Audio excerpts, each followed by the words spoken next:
Welcome back into the Pick and Roll NBA podcast with Jet and Sap, presented by Full Press Coverage. The NBA season is rapidly approaching. We're about a month away now, and training camps are approaching even faster than that. But the big story this offseason remains the vastly and rapidly deteriorating situation in Philadelphia between the 76ers and Ben Simmons. Sap, we've spent a lot of time on this show talking about it. We've spent a lot of time on the show ripping on Ben Simmons and the way the Sixers have handled the situation. Now it seems more like Ben Simmons has sort of seized control of the situation in a negative form. He is dead set on getting traded from Philadelphia, so much so that he is not going to report to camp. And the team is saying, well, if you don't report to camp, we're going to fine you. We're going to withhold salary. It's getting ugly really fast here, Sap. Are you surprised at all with how quickly this has gone downhill? No, I'm not at all. I mean, again, I think the Philadelphia 76ers have themselves to blame, notably head coach Doc Rivers and star center Joel Embiid, who basically threw him under the bus after the Game 7 loss to the Atlanta Hawks in the Eastern Conference semifinals. I mean, and we know Simmons is a very sensitive guy, wrong city to be a sensitive athlete. And I think a couple of weeks ago when we compared NFL quarterbacks to NBA stars, you nailed it with Ben Simmons and Carson Wentz. I mean, it's perfect. And Carson Wentz got moved to Indianapolis and is already hurt 2 weeks into the NFL season. Ben Simmons is marvelously talented, but seems very, very soft, whether it be physically or mentally, is going to get traded by the Philadelphia 76ers. What they can get for him in return, who knows? They're going to probably hold out to get as much as they can. He's a young player. He's signed for 4 more years, so he is an asset. The problem is, where is he going to fit? But I think what's going to happen is training camp is going to start. He's not going to show up. And sooner rather than later, they're going to have to decide to move on, get some assets for him, and then go from there. And then see where he ends up, most likely in the Western Conference with Golden State, Minnesota, Portland, pick whatever team out there. So it's not a good situation, but they have themselves to blame for this because they actually lowered the value of the asset by criticizing him so heavily after Game 7. If your own coach and teammate are shitting on you, what do you think the rest of the league thinks? Yeah, I definitely think the Sixers deserve a large portion of the blame, without a doubt. But Ben Simmons deserves just as much, in my opinion, not just because of his play, which was horrible in the playoffs, but because, like you said, Seb, this is very sensitive behavior that, there are sensitive players in the NBA, without a doubt. We've talked at length about those guys on the Nets. Most of them, most NBA players are sensitive. But this is a unique situation that's gotten particularly bad, particularly fast because of basically one day of comments, about Ben Simmons. For the large portion of Ben Simmons' career, he's been just built up by the 76ers and their fans and Joel Embiid and Brett Brown before Doc Rivers. And Doc Rivers, when for the most part in the regular season and up until the game they were eliminated, they were just praising Ben Simmons. And so I do feel like it's a little unfair for Simmons to be this reactionary to what was essentially a very honest and blunt, without thinking assessment of his play immediately after getting eliminated from the playoffs, right? It's not like Doc Rivers was asked this, a week after, what do you think of Ben Simmons? I'm sure he would have had a better answer, but sort of in the moment, it's hard to kind of calculate, okay, is this going to hurt my player's value? Is this going to hurt his feelings? So I think that's a little bit difficult, and all because of, the immediate reaction upon being eliminated by the Hawks. Ben Simmons has decided to completely torpedo his value and his relationship with the 76ers to the point where he's made it very difficult for them to trade him. If he does in fact want to be traded, and I've said this before, Sap, many times, I don't think players understand this. If you really want to be traded, the best way to do it is to not go really public and scorched earth with your trade request, because that makes it harder to be traded, because that hurts your value, and the teams inherently don't want to lose value on a trade. So him not showing up to camp and him continuing to, I guess, have this perception that he doesn't care about basketball or he's a sensitive player, all it's doing is making it harder for him to get out of Philadelphia. And I'm not sure that him or Rich Paul, his agent, are going about this the right way if he truly wants to be traded as soon as possible. I think had he just said privately, trade me, I'm not going to do this, and not gone as public with it, he may have been traded by now.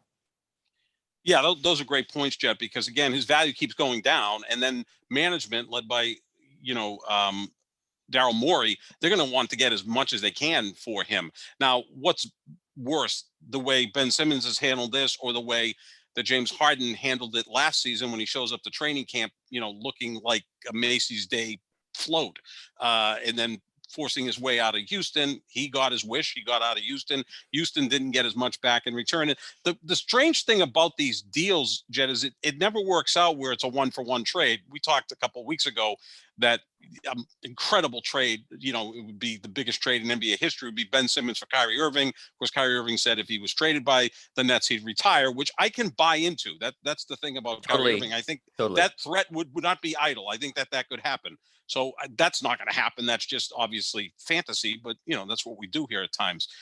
But you basically see, 3/4, 2 dimes, and a nickel for $1. So, whoever's going to get Ben Simmons is going to give up some draft capital, some young players, maybe a veteran, so the contracts all work. So that's what the 76ers are going to have to do.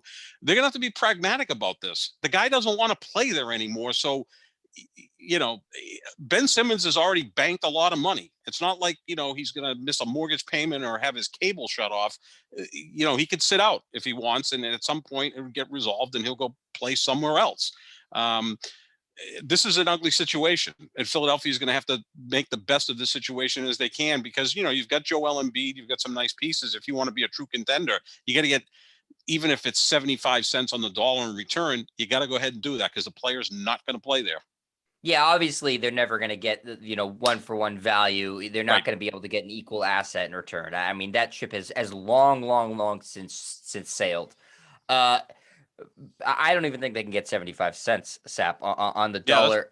That's pushing it. You're right. That is asking a lot right now. The issue is, and comparing this to the Harden trade last year is interesting, because once Harden decided he wanted to move on, Houston didn't have any other pieces to really be competitive anyways. So they could go full tank mode, and they knew they were going to compete for a championship. Had they decided to get other assets, they could have gotten, better players than they gotten, but they would have been a middling Western Conference team, as opposed to, a team that's completely restarting, and now they have Jalen Green, and it looks like, the process is starting in Houston. It's going to take a while, but they picked a direction at least.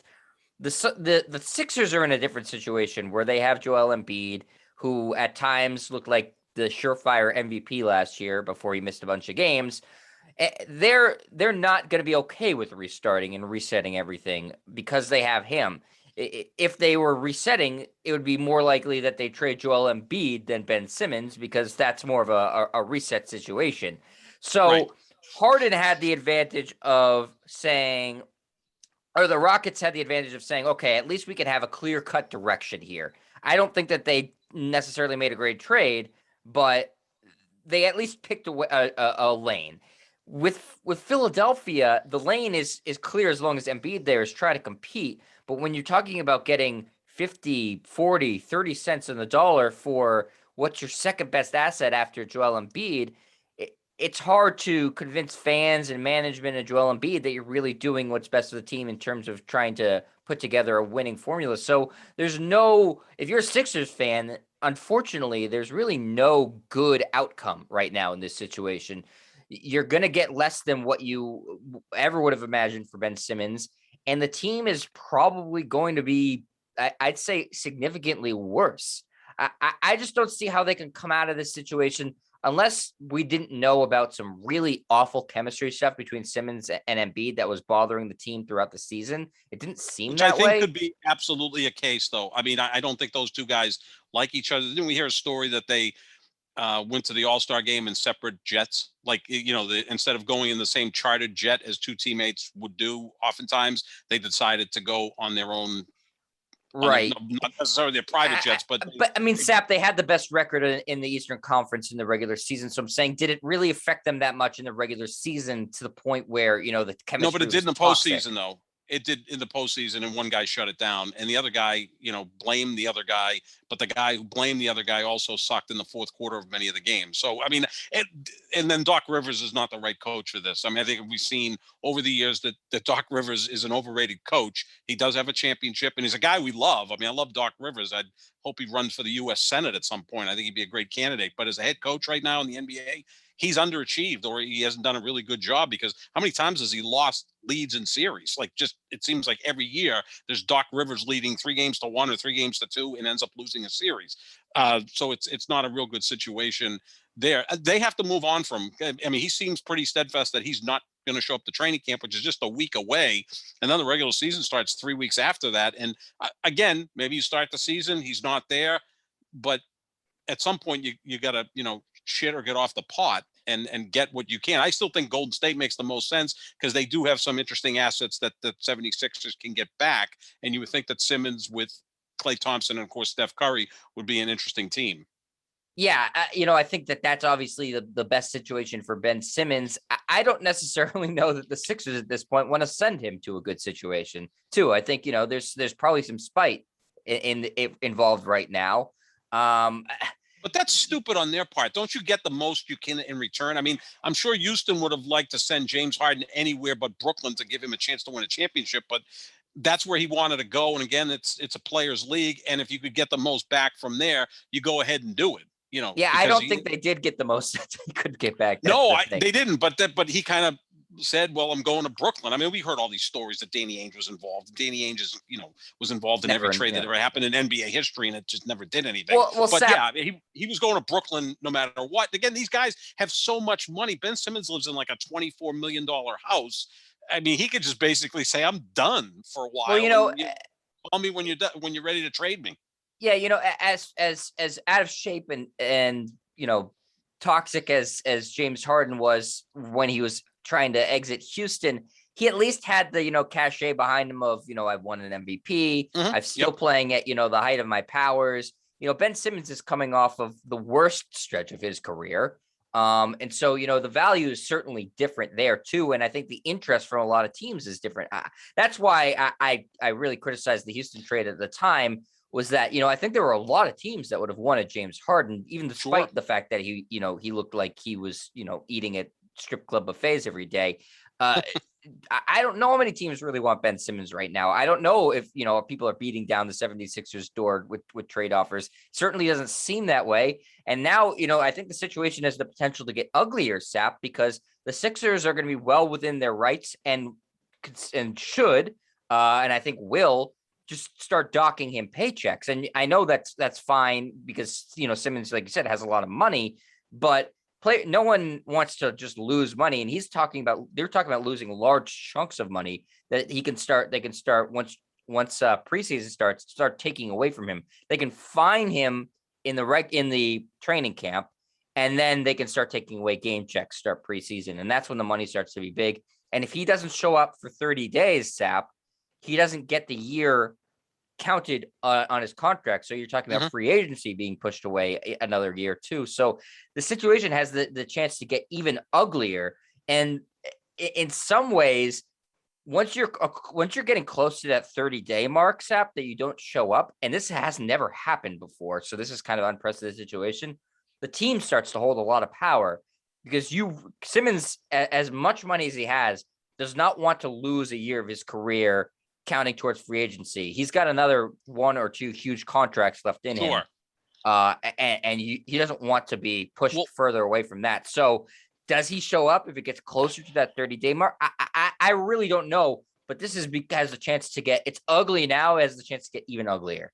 It could be like Deshaun Watson, where he showed up and said, "Hey, I'm ready to play. It just, but my hamstring hurts or my ankle hurts, and I'm in the middle of some sort of crazy, case with 22 women claiming sexual misconduct." So that was a whole other issue where we haven't heard anything like that with Ben Simmons. He seems like, a decent enough guy off the court. The problem with Ben Simmons compared to James Harden is we've never doubted James Harden wanting to play basketball. Like, I think James Harden's a baller.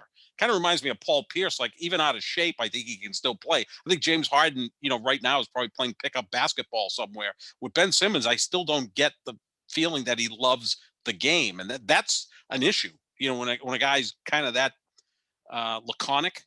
That's a good Yeah. word, huh? You like That's a that one? great word. Laconic. Yeah. That's a Oh great man. word. That's He's a very 50-cent laconic. word. Oh, that's a maybe 75 cents. Yeah.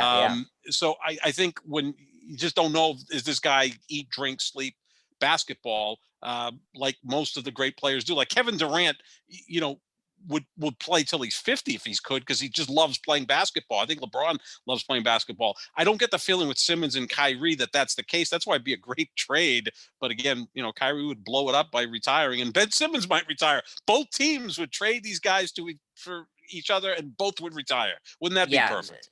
Yeah, I fully believe that Kyrie threat. By the way, and I Sure. know you said so earlier. I think that's 100% true. Yep. And another theory being floated out there, Sap. This is from NBC Sports from their basketball site. Um, that Simmons could, in order to avoid those fines, go that I need to have surgery route. Sure. And say, oh well, you can't fine me. I was doing something because this has been hurting me. I'm missing time because of an injury. So he could go that route too. That would probably be litigated between the team and again, it's ugly now, Sap. It has the potential to get way uglier than this, which is kind of hard to believe, but it really does. Yeah, I mean, he's going to go the Scottie Pippen method where, okay, I'll just wait till the season starts to have my off-season surgery. So it's no Right. longer an off-season surgery. But do the Philadelphia 76ers want to run their business like that? Because again, it is a players' league. If you really play hardball with Ben Simmons, at that point, you're no longer a free agent destination. Not that Philadelphia is a great free agent destination, kind of has a feel like Boston, where players don't want to play in the cold, old cities of the Northeast, although they do have Joel Embiid, who you would think would attract some free agents. But do you really want to do business like that, especially with a clutch client? Right. And Right. Clutch Sports is the most powerful agency in the sport. Do you want to start pissing them off at that point? It's a delicate situation for Daryl Morey. He's going to have to make the proverbial chicken salad out of chicken shit. Yeah, the trade that I think is hysterical. That's being kind of floated now because the situation with the Rockets is that they're not going to play John Wall at all because they're rebuilding and they want to lose games and have play the young players, and he doesn't help them do that. Similar to what the Al Horford situation was in Oklahoma City last year. I don't understand how the league allows that, but that's another podcast for another day. I think Um, John Wall playing actually helps you lose. It maybe, but That's I've just me. heard this floated out there, the Simmons for John Wall swap, which would be taking basically 2 cents on the dollar for Ben Simmons. No offense to John Wall. I know he averaged 20 points a game last year, but he's always hurt and his contract is horrible, but the money works. Uh, uh, Could you see that happening?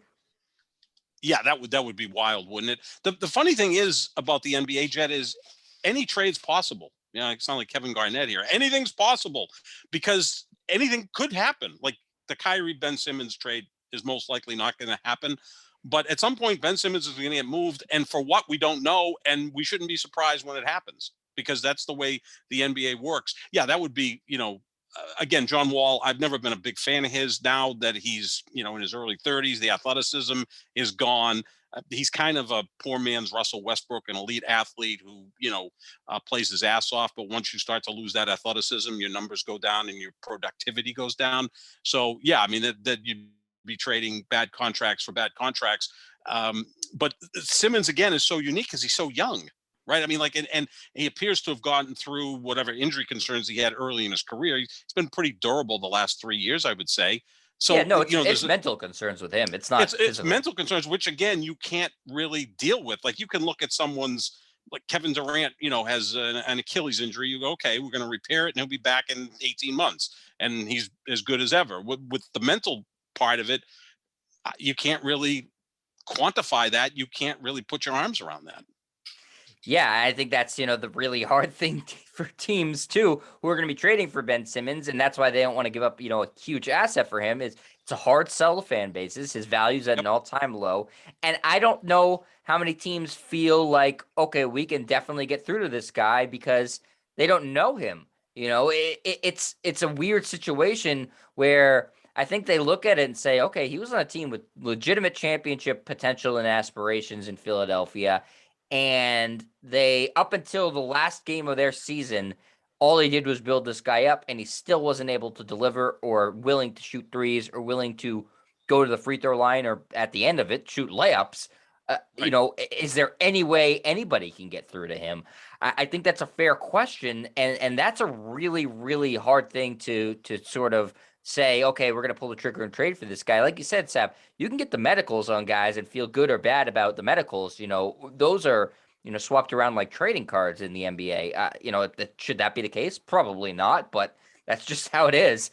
With this, I don't know how you make the determination of, okay, we can get through to Ben Simmons and improve him as a player and get this mental block out of him. You're taking an inherent risk.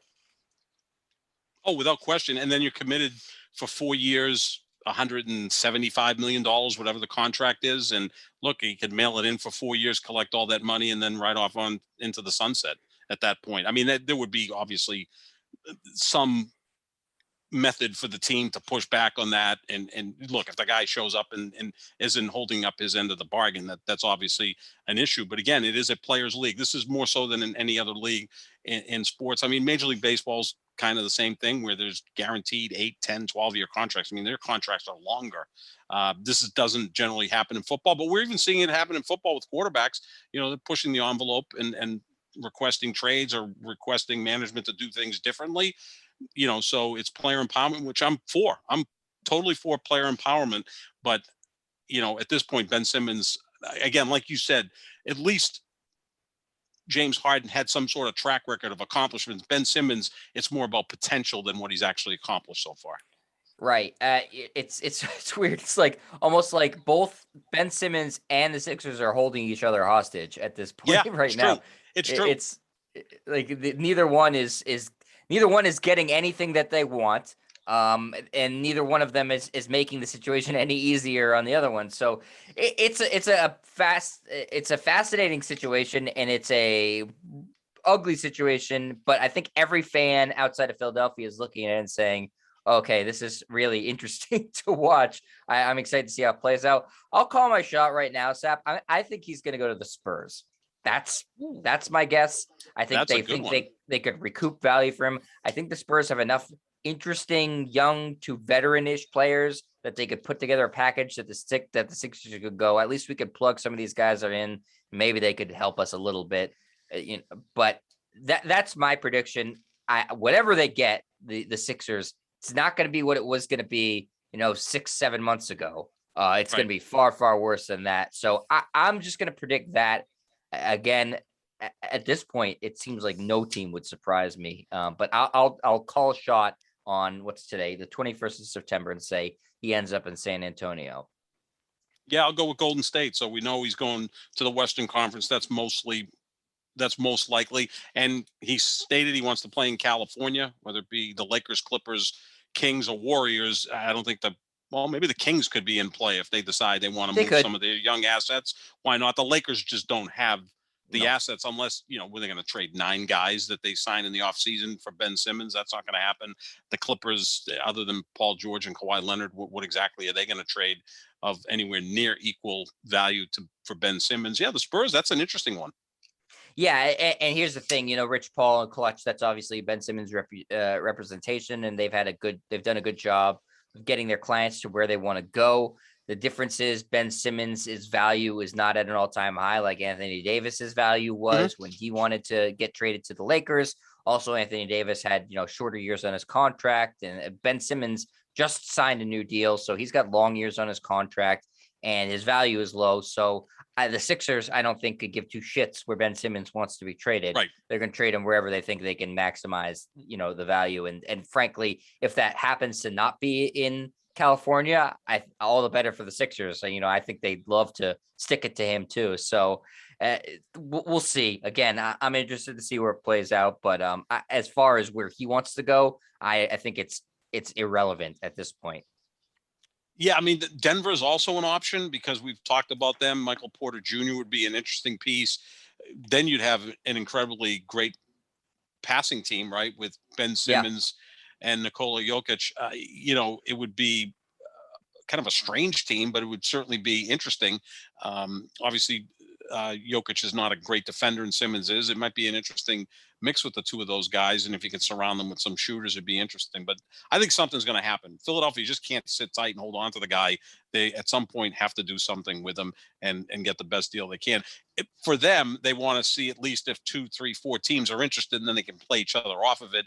And as long as he doesn't jump in and say, well, I'm not going to San Antonio, or I'm not going to Denver, or I'm not going to Minnesota, I want to go to California. And, obviously that limits the options for Philadelphia. Yeah, I mean, he could do that certainly, or he could threaten retirement too. But he's leaving a lot of money on the table in that case, and he still has, like I said, several big contracts left in his career. So I don't know Sure. if he is going to play that game.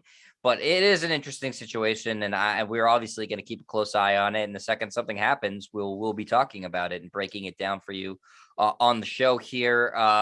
In other NBA news, while Ben Simmons is still in the middle of his career, JJ Redick is calling it an end to his career. The sharpshooter out of Duke is retiring. He announced it on his podcast and on his social media. 37 years old. Interesting career for JJ Redick, who came out extremely hyped out of Duke, one of the greatest players in college basketball history, I'd say, certainly one of the greatest players in Duke history, and struggled to get his footing in the NBA, and then eventually did and became one of the most prolific three-point shooters that we've ever seen. Sort of, Sap, what are your thoughts about JJ Redick's career? Yeah, I mean, when he came into the league, he was one of the most disliked, despised players because of Duke. Like, Duke has had more dickheads than any other college program Without a in doubt. basketball history, right? I mean, you start with Christian Laettner, you go to JJ Redick. I mean, Kyrie Irving fits the Grayson narrative Allen. beautifully. Grayson Allen, yeah, just to go right on down the list. Bobby Hurley, not so much. Again, I think Bobby Hurley, because he got in that car accident as a rookie, when he was in the NBA, he became kind of a sympathetic figure. I mean, Grant Hill, everybody kind of likes and respects, although some people think he's Mr. Goody Two Shoes and think he's phony. I think Shane Battier got on people's nerves. He did, yeah. I mean, because the Duke guys think they're smarter than everyone because they went to Duke. I think Zion has a chance to be the one Duke player that everybody kind of loves because of his personality. So JJ Redick comes into the league as probably, after Christian Laettner, the second biggest dickhead in Duke history. And by the end of his career, he became kind of popular, right? Because he did this really good podcast. He's a smart guy. He's interesting. He's got the family. And the funny thing is that he had some really good years late in his career. Only 3 years ago, he averaged 18 a game with Philadelphia. It was a 40% three-point shooter. I also think he's a guy that if he'd come into the league 10 years later, he would have been a bigger star, or been a star at least, because of his three-point shooting. I mean, when he first came into the league, it wasn't as three-point happy as it is now. Now it's a three-point shooting league. If he had been in his prime, you'd be looking at a guy who'd be, top 5, top 10 three-point shooters. He came into the league a little bit too early to kind of catch that fire. But interesting career. His podcast is excellent. I also think if he wants to, could get hired by ESPN or TNT. I think he'd be a great studio guest. I don't know about as an in-game analyst, but I think as a studio guest, ESPN should probably reach out to him. I think it would be pretty fascinating. Yeah, very popular amongst players too. Yeah, the players all seem to really like him. When he was, I remember when he was on the Magic. Was it on no, it was the Sixers. Sorry, and Markel Fultz was struggling. He was, criticizing the media, saying, he's a young kid, he'll figure it out, leave him alone. I think was a very popular teammate, and I agree with you, Sap. I don't think he ever would have been necessarily a star player, but certainly a hotter commodity had he come into the league a little bit later, and probably his scoring would have been up. But he ends his career 15th all time in terms of made threes. His 3-point percentage for his career, 41, which is excellent. Only 2 players have matched that combination of 3-pointers made and 3-point percentage. Those are Steph Curry and Kyle Korver. Kyle Korver, another similar player in a lot of ways to JJ Redick, I would say. Similar careers in a lot of ways.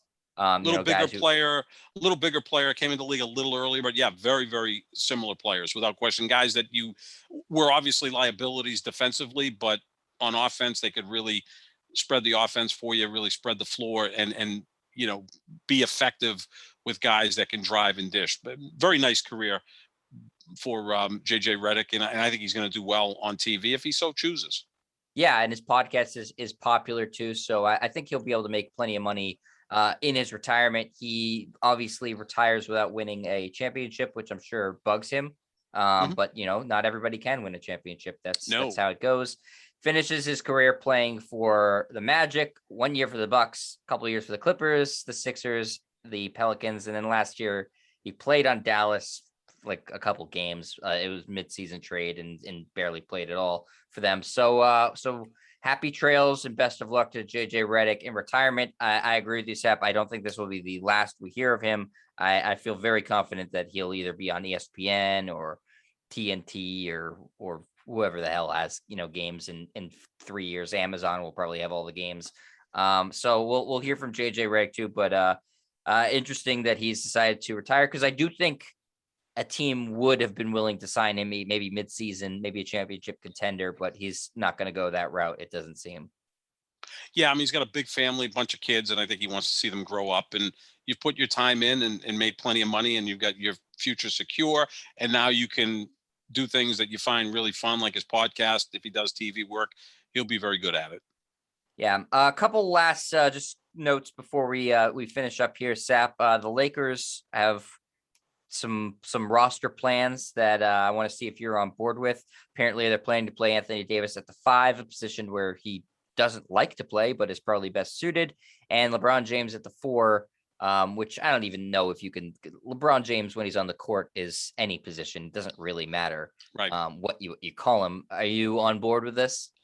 Yeah, I've always wanted to see LeBron play closer to the basket, so that would take away some of the opposing defense's ways to contain him, have his back to the basket a little bit, where his passing is even enhanced. We saw Jordan later in his career, Kobe later in his career, even Bird and Magic later in their careers play closer to the basket, so you don't have to exert as much energy getting there, where obviously he's still an incredible weapon. Anthony Davis, I think he doesn't want to be called a center.